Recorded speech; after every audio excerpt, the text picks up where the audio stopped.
My name is Maris Hale. I'm 32 years old. The day my family decided I was disposable, it came in a 10-second voicemail while I was staring at a spreadsheet. I was at my desk under the kind of office lighting that makes everything look a little washed out, eyes glazed over a trail of numbers on my monitor when my phone buzzed.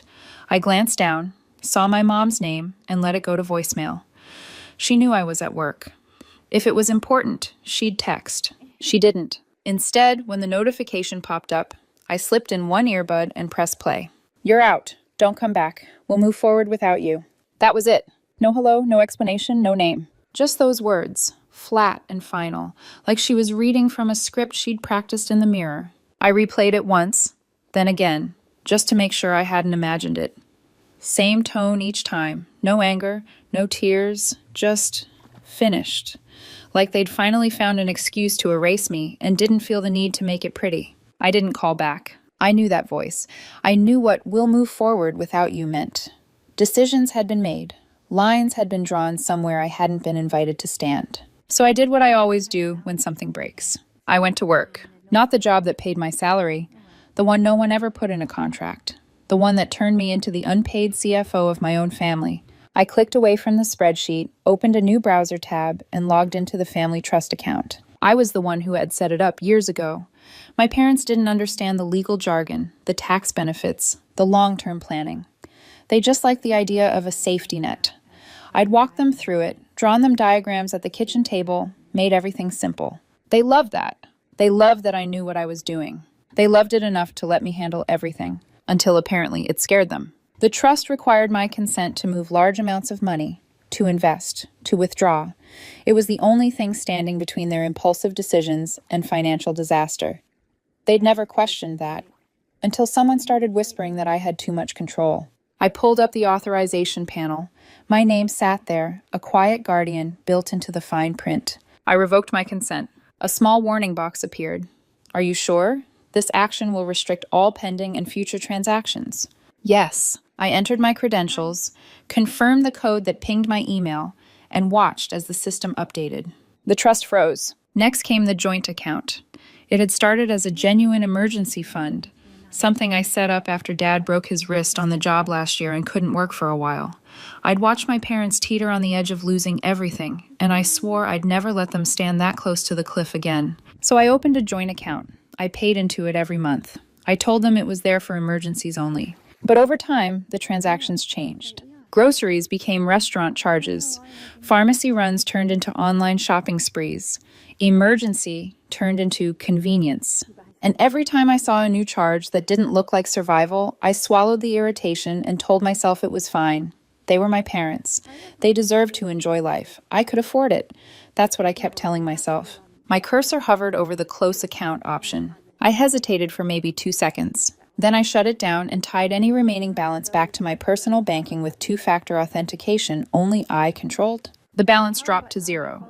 That was my money anyway. Last came the house. We'd been in escrow on a small 2-story place outside Portland, the kind of modest, light-filled house my parents could retire in without worrying about stairs or noisy neighbors. The deal existed because of me, my credit, my down payment, my name on the paperwork. They couldn't qualify a loan. I agreed to help on one condition. The house would stay in my name until they paid their share.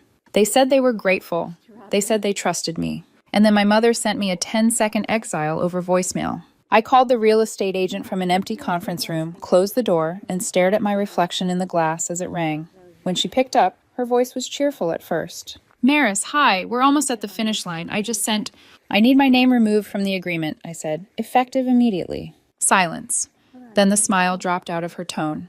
"Oh, is everything okay?" "No," I said, "but this isn't on you. Just send the withdrawal notice." She hesitated. "I don't want to get in the middle of a family situation." "You're not in the middle," I said. "You're the paper trail." She understood that. By the time I left work, the trust was frozen, the joint account was closed, and my name was off the house. I got into my car in the underground garage, sat for a moment with my fingers on the steering wheel, and waited for the guilt to crash over me. It didn't. Instead, a strange kind of relief crept in around the edges, a quiet, steady exhale I hadn't realized I'd been holding for years. On the drive home, my phone buzzed twice in the cup holder. I ignored it until I pulled into my spot. When I checked, I saw a missed call from my dad, one from an unknown number, and a text from my boyfriend Noah. You okay? Call me when you get a second. I typed back. Just had the weirdest voicemail of my life. I'll explain later. He replied almost instantly. If it's your family, I believe you. I smiled, just a little. Noah had been around long enough to see the pattern. He'd watched my parents lean on me for money, watch my sister Tessa praise me in public and undercut me in private, watch my phone light up with emergencies that always seemed to call for my savings and my sanity. He'd told me more than once, you know you don't have to keep saving them. I'd always shrugged it off. I'm the only one who can. Now, maybe for the first time, I was starting to wonder if that had ever been true. When I woke up the next morning and turned my phone back on, it nearly vibrated off the nightstand. 79 missed calls. There was a new voicemail from their lawyer. We have a serious problem. Please call me back. I stood in my kitchen in my pajamas, listening to it, and then I laughed. It wasn't bitter or cruel. It was relief. For once, they had a serious problem that I didn't have to solve. Around noon, the text started. From Mom, we didn't mean it like that. From Dad, this was a misunderstanding. Let's talk. From Tessa, nothing. That silence from her said more than anything. Tessa didn't stay quiet by accident. My older sister had a talent for choosing her timing. She'd been dropping hints for weeks about streamlining things, simplifying ownership, gently suggesting that having my name on everything made things confusing. She'd wrapped it all in concern. You're so busy, Maris. You shouldn't have to carry all this. Let us help. Let's simplify. That was her style. Get close. Sound helpful. Rearrange the pieces when no one was looking. I put my phone face down on the table and made coffee. I didn't answer my parents. I didn't call the lawyer. I didn't listen to the rest of the voicemails piling up. I waited. I wanted to see how long it would take before the desperation started to leak through their calm front. It took 3 days. On the morning of the third day, my phone lit up with an alert from my building's security app. I opened it and saw a grainy camera feed from the front gate. My dad was standing there, hands shoved into his jacket pockets, looking up at the building like it might answer him. He checked his phone, then looked up again, as if he expected me to appear in a window. He didn't buzz my apartment number. He didn't call me. He just waited. 10 minutes went by. I watched every second. I didn't let him in. Later that night, when I came home from grabbing dinner alone, I saw it. An envelope taped neatly to my door. My mom's handwriting was instantly recognizable. Neat, slanted cursive, like she was still trying to impress a nun at the front of a classroom. I opened it and read. A lot of vague apologies. We didn't mean to hurt you. A few soft warnings. Please don't make any decisions you can't undo. No explanation. No accountability. No mention of the voicemail that detonated this whole thing. Just more gentle language, carefully chosen to pull me back into orbit. I read it once and dropped it straight into the trash. Still nothing from Tessa. Of course there wasn't. She was probably somewhere thinking this was all going exactly to plan. She'd finally managed to wedge me out of the center of everything. The trust, the house, the money, the decisions.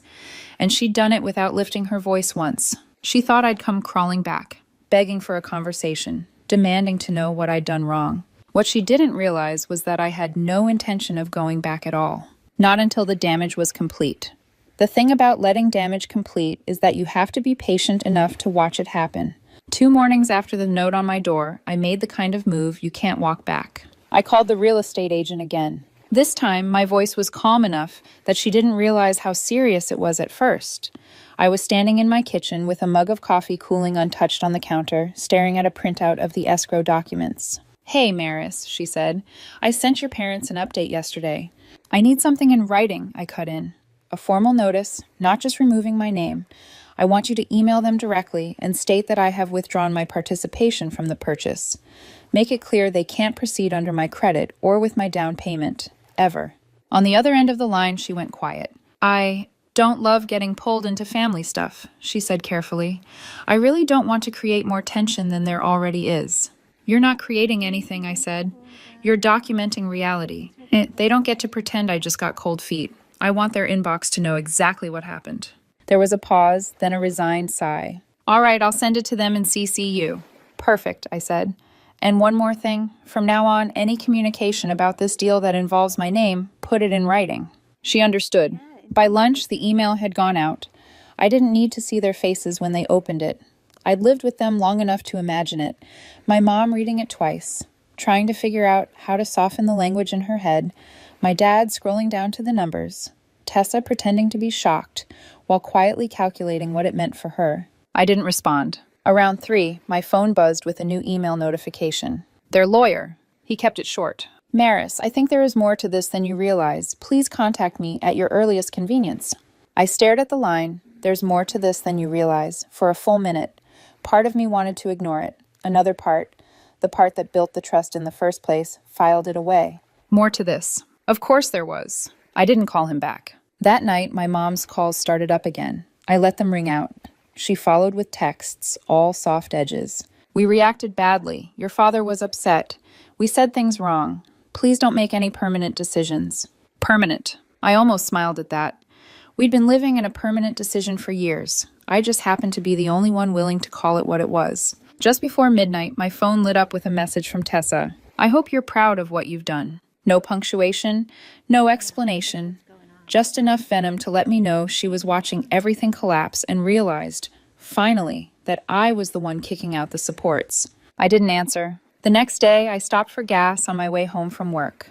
It was one of those gray Portland afternoons where the sky couldn't decide whether to rain or just hang there and sulk. As I locked the pump, I heard someone call my name. Maris? I turned. It was one of my dad's old friends. I hadn't seen him in over a year, the kind of man who'd always been at our barbecues growing up, laughing too loud at Dad's stories. Hey, I said, long time. He grinned, then tilted his head. Heard things have been rough with the house. There it was. I kept my face neutral. You heard that, huh? Yeah, your mom mentioned something to my wife. Said you pulled out of the deal. He lowered his voice like he was about to deliver a diagnosis. Said the financial pressure got to you. Rough stuff. Financial pressure. I didn't correct him. I just nodded, let him talk, and filed that phrase right next to mental instability in the growing list of things Tessa had probably tried out in conversation. On the drive home, Noah called. I put him on speaker. Hey, how bad is it? He asked. Define bad, I said. He let out a breath. Okay, so we're at the joke stage. That means it's either manageable or catastrophic. They're telling people I backed out because I couldn't handle it, I said. Apparently I'm fragile now. He was quiet for a second. You know that's not about you, right? That's them trying to keep their image intact. I know, I said. Doesn't make it less insulting. You want me to come over? He asked. Part of me did. Part of me wanted to sink into his arms, let him tell me I wasn't crazy. But there was something I needed to do first, and it required a version of me that could look at numbers and lies without shaking. Give me a night, I said. I'll call you tomorrow. He didn't push. I'm here, he said simply. Whenever you're ready. After we hung up, I drove straight to my apartment, went inside, and pulled out an old folder from the back of my filing cabinet. It was labeled Trust, Original Documents. Inside were copies of everything I'd set up years ago with our first accountant, before Tessa charmed my parents into switching to someone younger, sharper, more aggressive about growth. She'd said it like she was talking about a personal trainer, not the person in charge of our future. I called the old accountant's office. He picked up on the second ring, voice warm with surprise. Maris, haven't heard from you in a while. How's the family? Complicated, I said. Do you have 10 minutes? For you? Sure. I laid it out in clean, controlled bullet points. The voicemail, the exile, my withdrawal, the lawyer's email, the way people were already parroting a story that painted me as greedy and unstable. He listened without interrupting. When I finished, he cleared his throat. I never liked that switch to the new firm, he said carefully. But it's not my place to say. What do you need from me? I need to know, I said, if there's any way someone could sabotage the trust from the inside without me signing off. I'm still listed as co-trustee. Nothing major should move without my explicit consent. But their lawyer says there's more to this, and I'm hearing things that make my skin crawl. He didn't answer right away. Finally, he said, if someone fed your parents the wrong kind of information, made it sound like changes came from you, or were in line with what you wanted, they might have approved adjustments without realizing what they were doing. Adjustments like what? I asked. Beneficiary structures, control clauses, emergency powers. It depends. I'm speaking hypothetically, he added. I haven't seen anything, but if your name is still legally necessary and someone tried to work around that, then they don't understand how the structure works, I finished. Exactly. We agreed he'd look over the copies I had and compare them to what he could still access from old records. It wouldn't be official, but it would be enough to tell me whether the ground had shifted under my feet. After I hung up, I felt that familiar mix of anger and heartbreak simmer under my ribs. It wasn't enough that they'd thrown me out over a lie.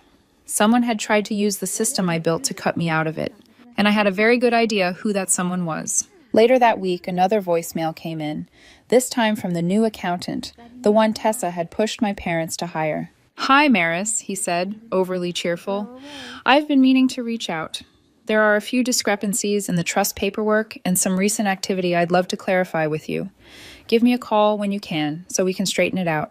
I didn't call him back. Instead, I forwarded the message to the old accountant with a single line. "This what you were talking about?" He called me within the hour. "Sounds like someone tried to amend the trust," he said, "and now they're realizing they can't fully execute anything without you." "Can you tell who initiated it?" I asked. "Not from here," he said. "But if their new guy is asking for clarification, it usually means someone walked him into a mess and then stepped back." I leaned back on my couch, staring at the ceiling. Someone had tried to step into the role I built. Someone who didn't understand that my authority didn't vanish just because my mother left a cruel voicemail and my sister stopped using punctuation.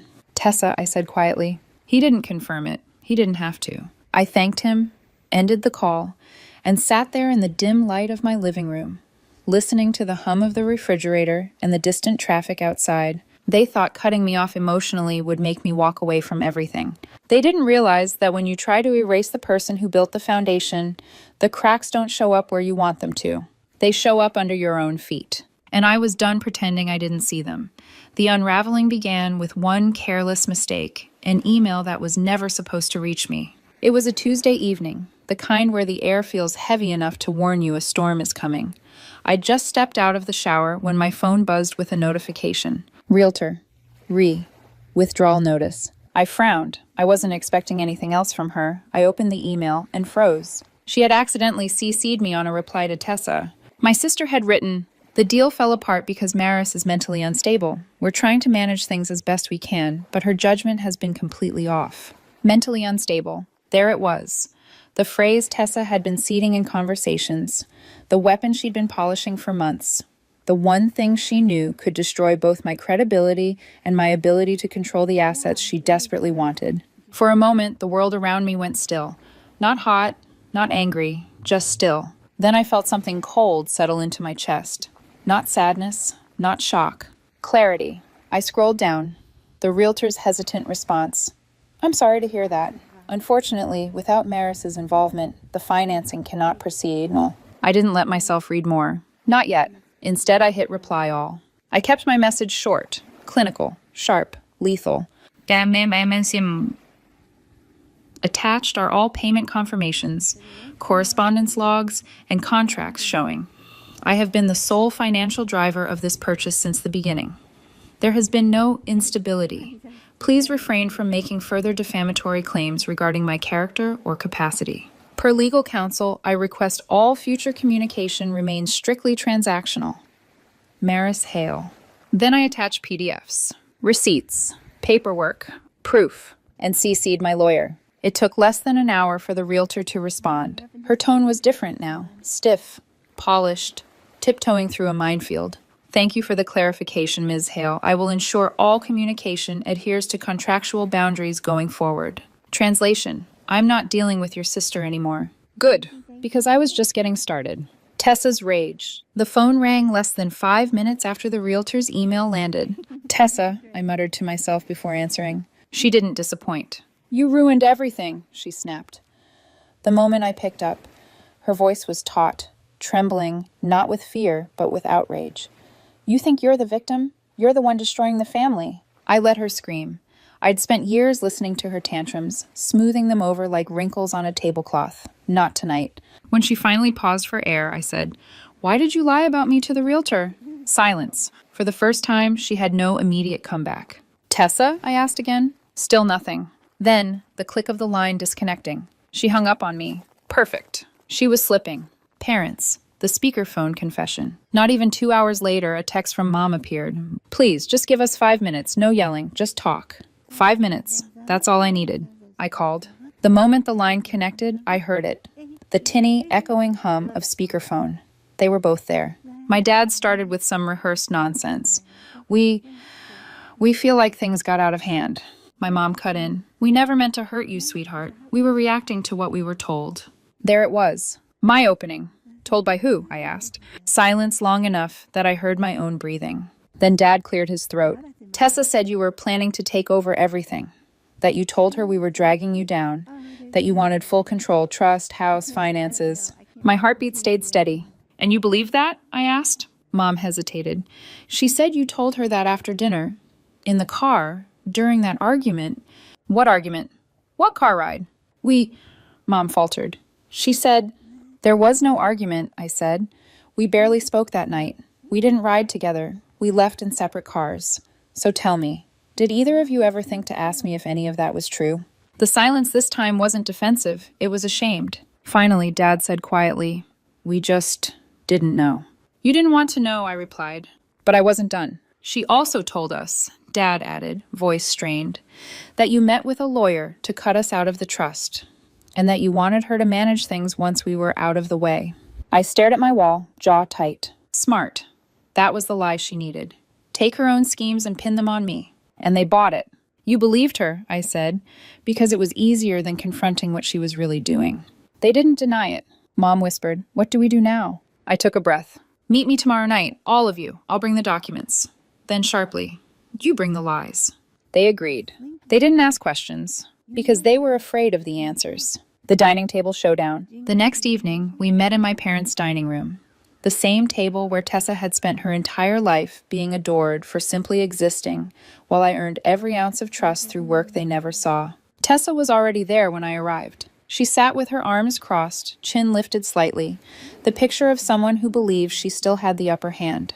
Mom looked anxious. Dad looked pale. I didn't sit. I placed a folder on the table. In silence, I pulled out each sheet of paper, one by one. The realtor's email, my payment receipts, a timeline proving the dinner argument never happened, screenshots of texts from relatives repeating Tessa's fabricated stories, a written statement from the old accountant confirming someone had attempted to amend the trust without proper authority, and finally, the accidentally forwarded message where Tessa implied I was mentally unstable. Each document landed with a soft thud, a slow rhythm that built tension like a heartbeat. Mom's lips parted. Dad rubbed his forehead. Tessa's jaw clenched harder with every page. I didn't speak for almost a full minute. Then I said, you wanted me out. Congratulations. Now you're out. I turned to my parents. She lied, and you let her, because it was easier to believe the kid who never carried the weight. Mom's eyes brimmed with tears. Dad didn't look at Tessa. He looked at me, and for the first time in years, there was something raw and real in his expression. Regret. I didn't wait for their apologies. I stood up, picked up my bag, and headed for the door. No dramatic exit, no turning back. Just the quiet click of the door shutting behind me. The cracks widen. 2 days later, my phone buzzed. A single text from Dad. We've removed her from the trust. A minute later, one from Mom. We were wrong. Please come back. I didn't reply. Not because I didn't care, but because the storm wasn't done yet. Not even close. 3 days after my parents cut Tessa out of the trust, she showed up at my office. I didn't know how she found the address. My firm had moved buildings a year ago, and I hadn't shared the new location with anyone in the family. Maybe she dug through old emails. Maybe she followed me from my apartment. Or maybe she was just desperate enough to get creative. Either way, there she was, standing in the lobby like she belonged there, all polished hair, perfect posture, and that carefully curated expression she wore whenever she needed something. The receptionist called upstairs. Hi, Ms. Hale. There's a woman here asking for you. She says she's your sister. For a moment, I considered telling them to send her away, but something in her timing struck me as strategic, not emotional. Tessa never showed up to apologize, only to reposition. I said, send her up. She stepped into my office with a bright, fake smile. Wow, she said, glancing around. This place is so you. I didn't offer her a seat. You have 5 minutes, I said. She sat anyway. Look, she began, adjusting her blouse in that subtle way she does when she wants to appear composed. I think everything that happened was unfortunate. Things were said, people were emotional. That's not what happened, I said. She ignored me. Mom and Dad have been confused, stressed. You took everything so personally. Tessa, I cut in, get to the point. She took a breath. I want to make things right, she said. I stared at her. With me? With the business. There it was. Her real motive. Mom and Dad are older, she said, leaning forward.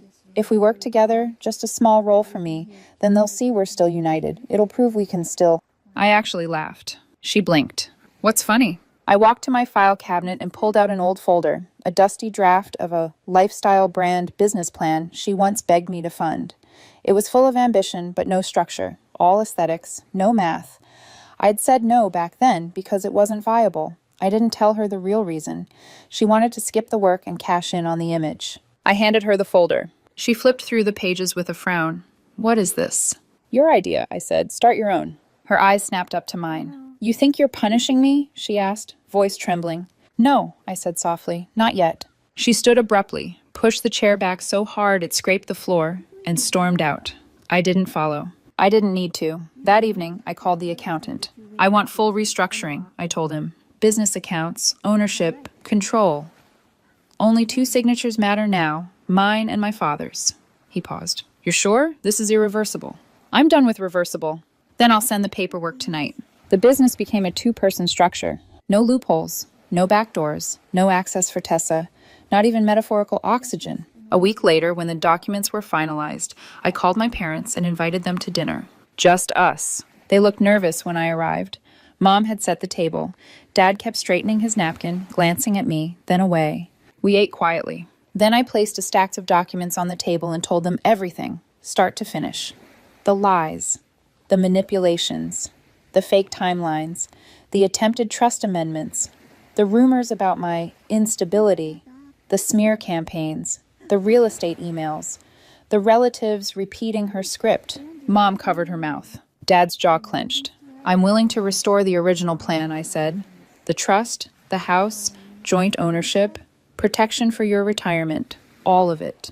They both looked up, hope and shame tangled in their eyes. But, I continued, only on one condition. Dad didn't even wait. She's completely out, he said. Mom's eyes welled, but she didn't argue. She knew. They both did. For the first time in my life, my parents didn't defend her, didn't ask me to compromise, didn't tell me, she's your sister, like it was a magic spell that fixed betrayal. Dad added, do whatever you need to keep her out. It wasn't said with anger. It was said with surrender and with trust. That week, I re-entered the real estate deal.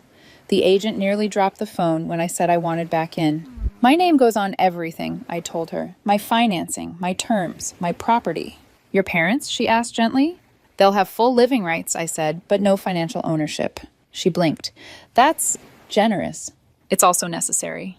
We signed the revised documents. The house was mine again. A few days later, when the updated property records went public, Tessa found out. She sent one message. You stole it from me. I didn't reply. That same afternoon, her best friend messaged me, someone I'd known since childhood. She's been trying to get a loan. No one will co-sign. Another message. She said you ruined her life. I didn't answer that either. 3 weeks passed. Tessa vanished from the group threads. No calls, no dramatic monologues, no guilt-laced messages. Silence. People talk, though. Her old friends reached out. My cousin texted.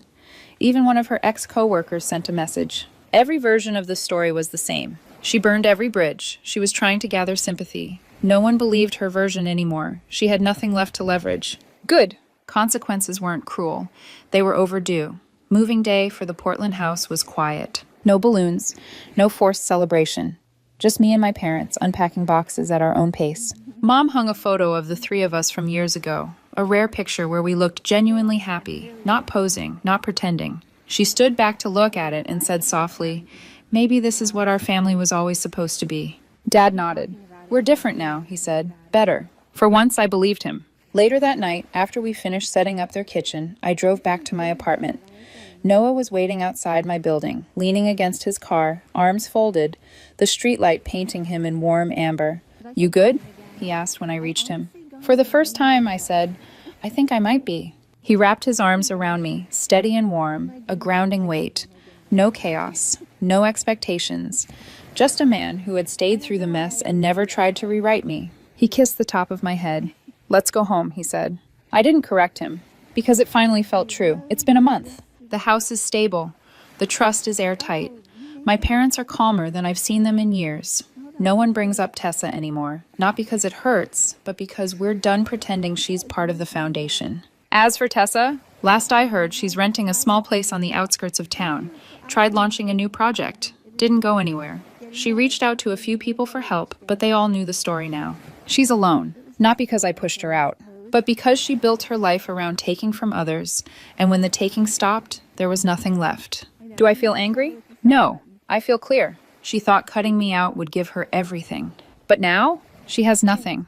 And for the first time in a long time, I have peace.